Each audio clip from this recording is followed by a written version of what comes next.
चलिए आज का महत्वपूर्ण टॉपिक, और वह है हमारा महाकवि और प्रसिद्ध लेखक जयशंकर प्रसाद।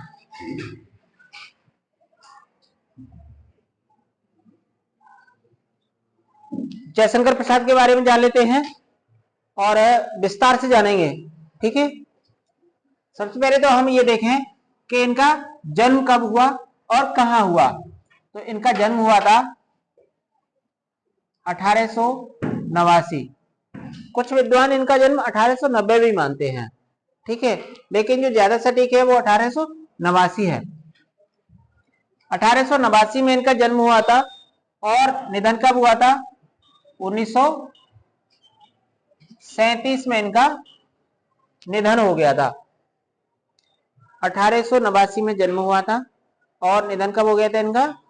1937 में हुआ था। इनका जन्म कहाँ हुआ था? तो इनका जन्म हुआ था काशी में। कहाँ हुआ था? इनका जन्म कहाँ हुआ था? काशी में हुआ था। इनके पिता की बात करें, इनके पिता का क्या नाम था? देवी प्रसाद। इनके पिता का क्या नाम था? देवी प्रसाद था।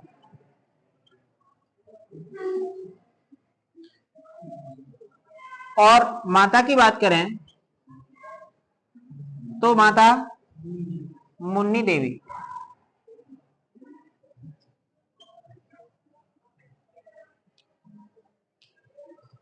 इनका पालन पोषण जो किया था इनके बड़े भाई ने किया था, और बड़े भाई का क्या नाम था?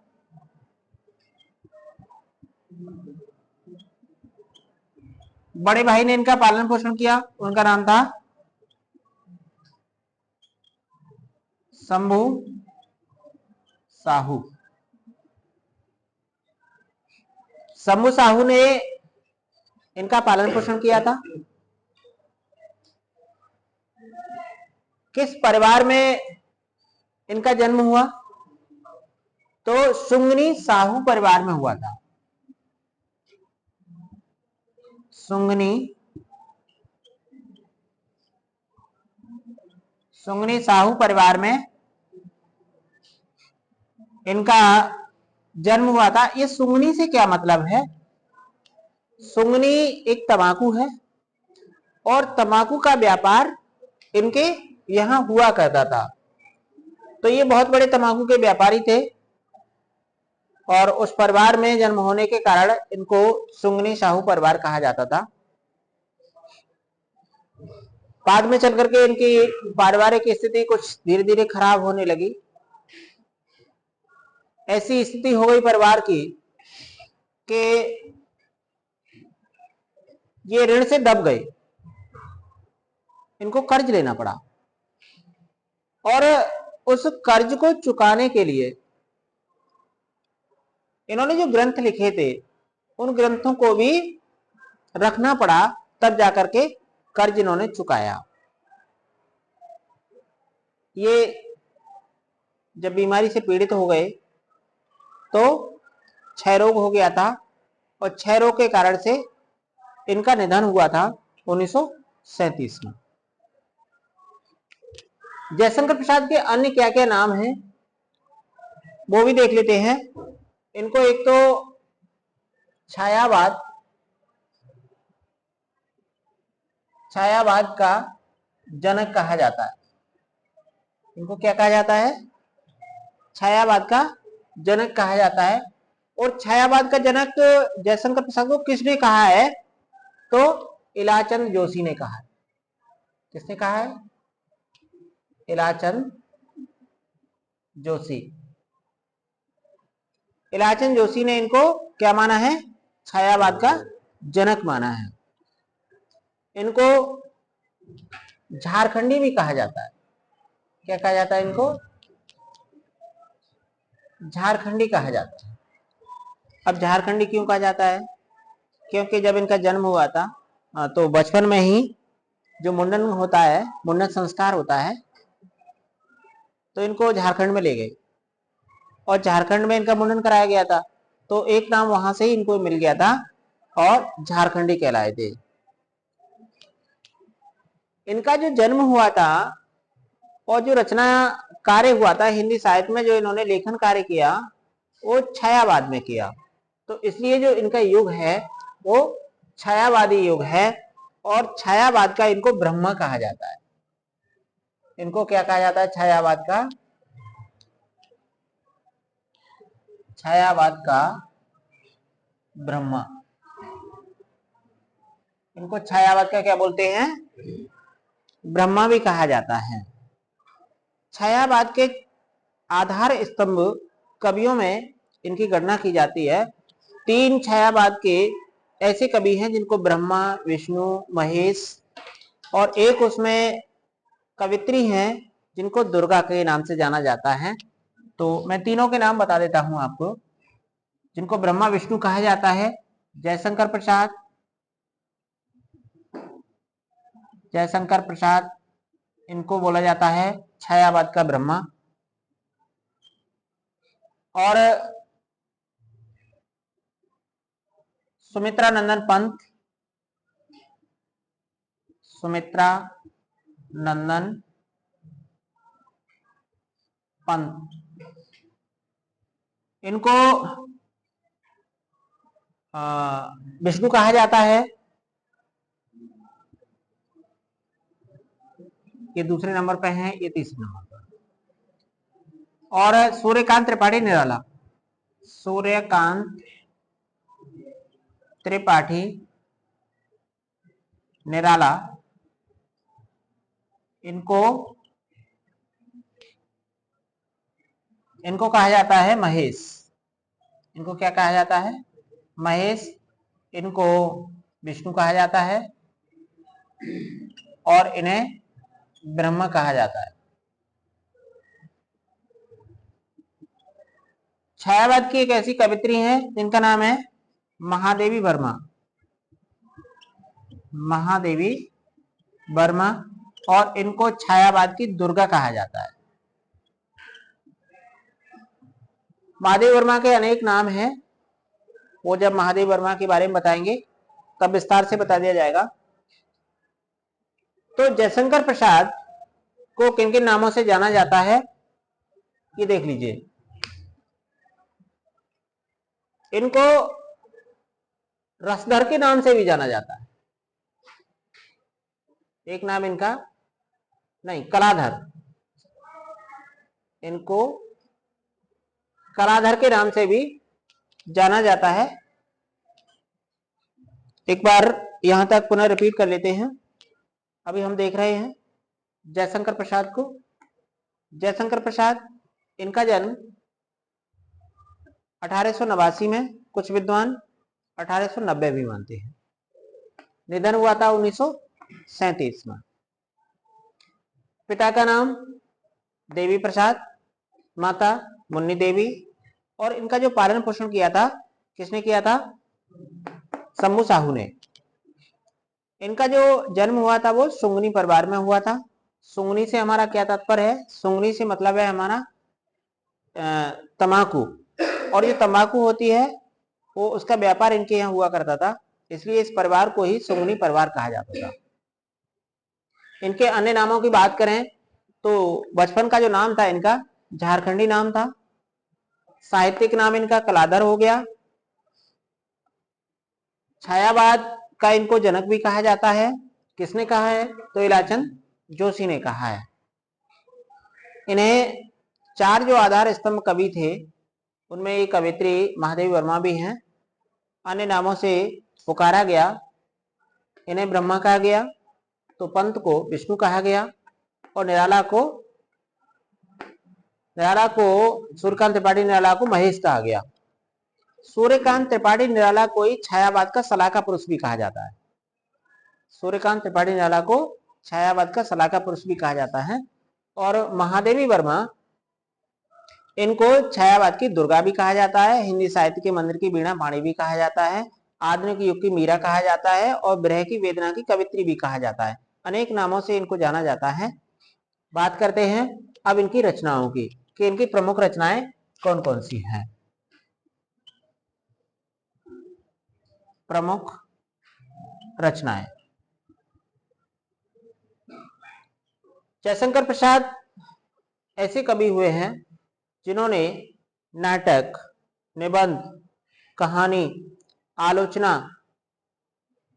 आदि विधाओं पर और उपन्यास विधाओं पर इन्होंने अपनी श्रेष्ठ लेखनी चला करके हिंदी साहित्य को समृद्ध किया है। इनके नाटकों की बात करें तो लगभग नाटकों की संख्या 13 मानी जाती है। जयशंकर प्रसाद को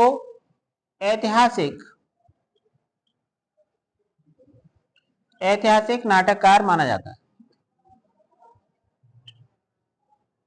जयशंकर प्रसाद कैसे नाटककार हैं? ऐतिहासिक नाटककार हैं। इनका पहला नाटक कौन सा है? तो पहला नाटक है इनका सज्जन। पहला नाटक कौन सा है? सज्जन है। और सज्जन का प्रकाशन वर्ष क्या है? तो 1910 है। 1910 में सज्जन को सबसे पहले इन्होंने लिखा था, जो पहला नाटक है। इनकी जो पहली रचना आती है निकल करके, वो आती है सावन पंचक। कौन सी आती है? सावन पंचक के नाम से इनकी पहली रचना आती है। छायावाद का जनक इनको क्यों कहा जाता है? कि इनकी एक रचना थी, उसका नाम था झरना। झरना, और झरना का प्रकाशन हुआ था 1918 में। और छायावाद की जो समय सीमा है वो 1918 से लेकर के 1936 तक, 1918 से 1936 तक छायावाद माना जाता है। तो 1918 में इनकी रचना निकल के आई थी झरना। झरना को छायावाद की प्रयोगशाला भी कहा जाता है, क्योंकि यहीं से प्रारंभ हुआ है, तो ये प्रयोगशाला के नाम से इसको जाना जाता है। बात करते हैं इनके नाटकों की, तो सज्जन है इनका,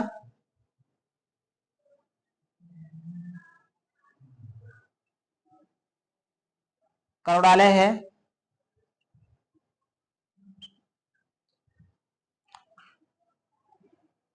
कामना है,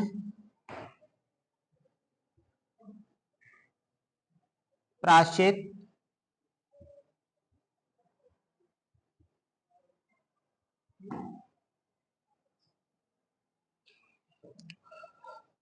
अजातशत्रु,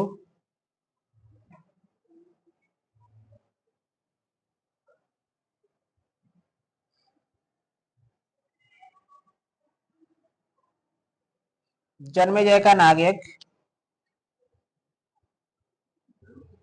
जन्मेजय का नाग यज्ञ,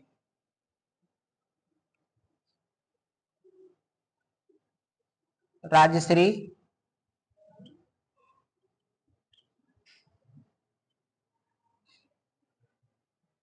चंद्रगुप्त,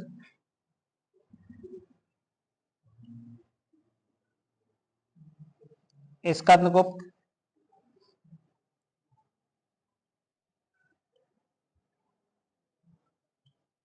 ध्रुव स्वामिनी,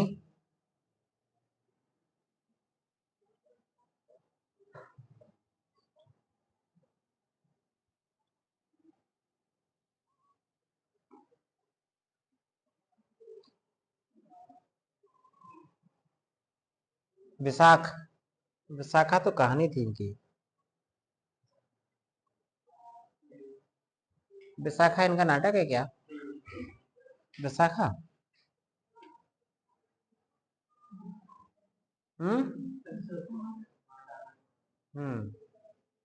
विशाख, अच्छा।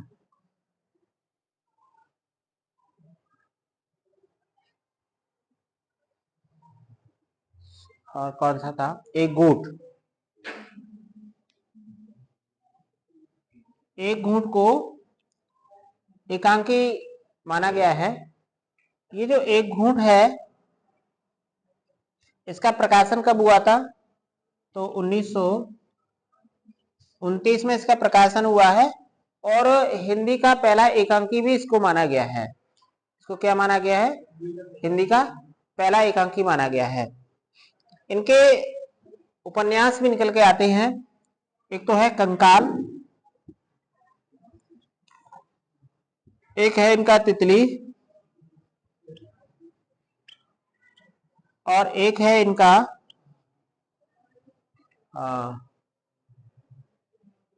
इरावती, अधूरा है जो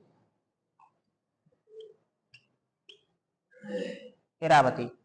इनके ये 3 प्रसिद्ध उपन्यास हैं। बाद में ये बताया जाता है कि इरावती को भी पूरा कर दिया था और इरावती को सूर्यकांत त्रिपाठी निराला ने पूरा किया था। इनको जो पूर्ण किया है, पूर्ण किसने किया है? तो निराला ने इसको पूर्ण कर दिया है। ठीक है, पूर्ण किया गया इसको किसके द्वारा? सूर्यकांत त्रिपाठी निराला के द्वारा किया गया। इनके द्वारा ये अधूरा रह गया था।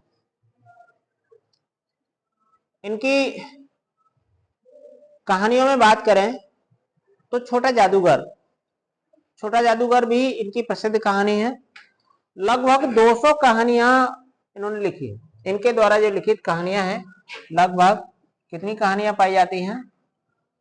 200 कहानियां इनकी मिलती हैं लगभग। और इनकी जो अंतिम कहानी है वह है सालवती। सालवती इनकी क्या है? अंतिम कहानी मानी जाती है। चलिए एक बार भाषा की बात करें इनकी, तो भाषा क्या है? भाषा में साहित्यिक खड़ी बोली, साहित्यिक खड़ी बोली और ब्रज, इन्होंने दोनों भाषाओं में अपना साहित्य लिखा है। प्रेम पथिक इनकी एक रचना आती है, प्रेम पथिक।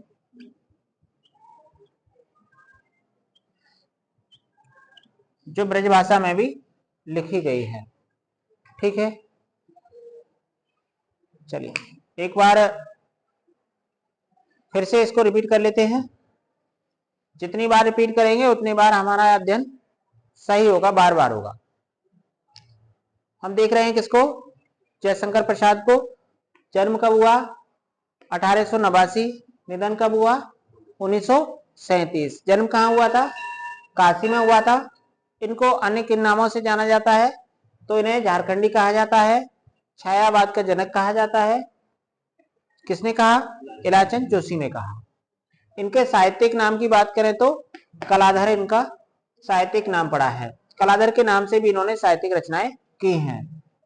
पिता देवी प्रसाद थे, माता मुन्नी देवी, और इनका जो पालन पोषण किया था शम्भू साहू ने किया था। सुंगनी परिवार में इनका जन्म हुआ था। सुंगनी से हमारा तात्पर्य तंबाकू से है और तंबाकू का व्यापार इनके यहाँ हुआ करता था। इनके अन्य रचनाओं की बात करें तो लगभग इन्होंने 13 ऐतिहासिक नाटक लिखे हैं और 3 इनके उपन्यास भी पाए जाते हैं, कंकाल, तितली और इरावती। इरावती इनका अधूरा उपन्यास है जिसको पूरा किसने किया था? सूर्यकांत त्रिपाठी निराला ने किया था। इनके नाटकों को देखा जाए तो सज्जन इनका पहला नाटक है जो प्रकाशन कब हुआ था? उसका 1910 में हुआ था।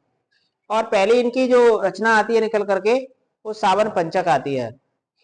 झरना जिसका प्रकाशन 1918 में हुआ था और यहीं से छायावाद का प्रारंभ भी माना जाता है। तो छायावाद की प्रथम प्रयोगशाला, ये छायावाद की प्रथम पाठशाला कहें तो झरना को कहा जा सकता है। छायावाद का जो समय है वह है 1918 से लेकर के 1936 तक, और इनका जो जन्म और निधन है वो 1889 से लेकर के 1937 तक। लेकिन प्रारंभ झरना से माना जाता है, इसलिए इनको छायावाद का जनक भी कहा जाता है। ये बात समझ में आ गई होगी। अन्य नाटकों की बात करें तो करुणालय है, कामना है, प्रायश्चित है। कामना इनका प्रतीकात्मक नाटक है, इनका प्रतीकों पर लिखा गया है, इसलिए इसको प्रतीकात्मक नाटक कहा जाता है। करुणालय ये हिंदी का गीत नाट्य है प्रथम। ये कैसा है? हिंदी का प्रथम गीत नाट्य ये।